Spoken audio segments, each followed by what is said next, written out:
Good evening, ladies and gentlemen. Welcome to the Lest We Forget World War II Museum in Louisville, Texas. I'm George Cohn, the owner-curator of this marvelous time capsule here. Tonight, I would like to shine the spotlight on none other than Paul Tibbitt.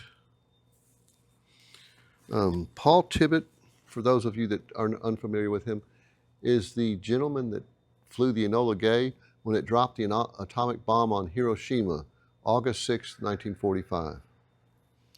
So if we wind back a little bit, Paul Tibbitt was a B-17 pilot in Europe with the 8th Air Force. He was a hot rod pilot. Actually, I think he was known as the best pilot in the American Air Corps as far as four-engine planes went.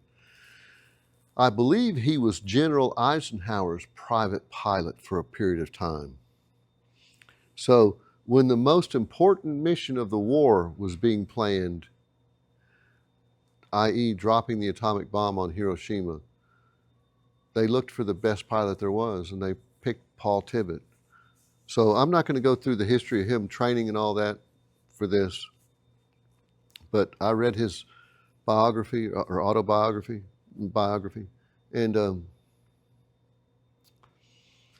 he said that he couldn't talk to people that were more than 20 years younger than him, because they all just pointed the finger at him and accused him of murdering hundreds of thousands of Japanese. And he said, you know, they just don't understand. We were in a war and they were killing our guys, and we had to do everything we could to stop the war. I can remember as a young man when I studied in Germany, and I came home from Germany, and my dad asked me about Germany. He asked me if everybody was still wearing rags and if there were still ruins. And I told him, no, Dad, everything's been rebuilt, but you know, it's a shame that we bombed those cities and killed those women and children. And my dad got mad, and he stood up and he looked at me and he said, son, they were killing our boys. We had to do anything we could to stop the war. So that's the mentality. I mean, you got to think, if your kid's over there, you want to stop the war. So Paul Tibbitt dropped the atomic bomb on Hiroshima, which really he saved. Okay, people are mad at him because we killed, I think, about 120,000 Japanese in Hiroshima, and also the same amount in Nagasaki. Which is a travesty, but because those people were killed, it stopped the war.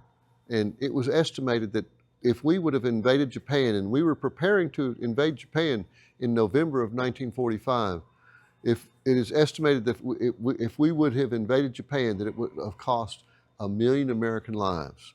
So you have to think, in reality, by dropping the atomic bomb, Paul Tibbitt saved the Japanese nation, culture, and race, because if we would have invaded, we would have killed all of them.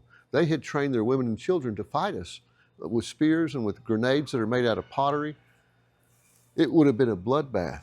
I mean, it would have, they estimate 1 million American casualties, plus we would have killed all of them. So Japan wouldn't exist as we know it now. So as brutal as it was, dropping the atomic bombs on Hiroshima and Nagasaki were necessary to end the war. Here's a fun fact about the Japanese in World War II. More human beings were killed by the samurai sword, cutting people's heads off one by one. More people were killed with the samurai sword than people were killed with both atomic bombs put together. And that's about 250,000 people. So when you have brutality like that, you know, it's necessary to stop it.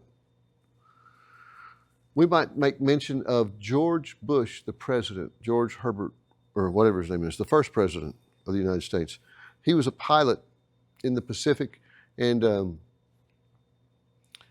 he was bombing Chichijima, which is a small island north of Iwo Jima. They had radar installations there. And Bush and his squadron, they were torpedo bombers, but they were attacking a land target. They were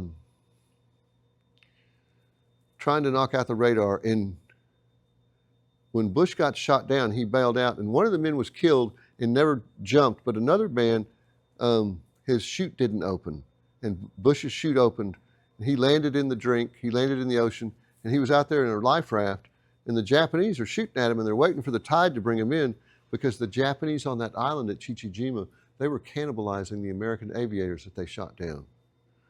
So if George Bush hadn't been saved by that submarine, he would have been cannibalized by the Japanese. So The Pacific campaign doesn't get that much headline as opposed to Europe. But if I can recommend, I recommend all of y'all read the book Flags of Our Fathers, which is about the Iwo Jima campaign, and watch the miniseries The Pacific by Spielberg and Tom Hanks, which is a phenomenal program. Signing off from the Pacific, Paul Tibbets, we salute you. Let me just say this, Paul Tibbets dropping the atomic bomb saved my dad's life, because my dad, he had been through North Africa and Italy and rotated home on the point system, and he'd gone through OCS, and they had him, he told me he was on the train going to the West Coast getting ready for the Japanese invasion when they got news that a bomb had been dropped that was going to end the war. And my dad said, you know, we didn't understand how a bomb was going to end the war. We had dropped millions of bombs. But he said, we just wanted to go home. And so because Paul Tibbet dropped that atomic bomb on Hiroshima, my dad didn't have to invade Japan, which means that I'm here today. So if it wasn't for the atomic bomb on Hiroshima and Paul Tibbets, I probably wouldn't be standing here talking to you guys. Sayonara.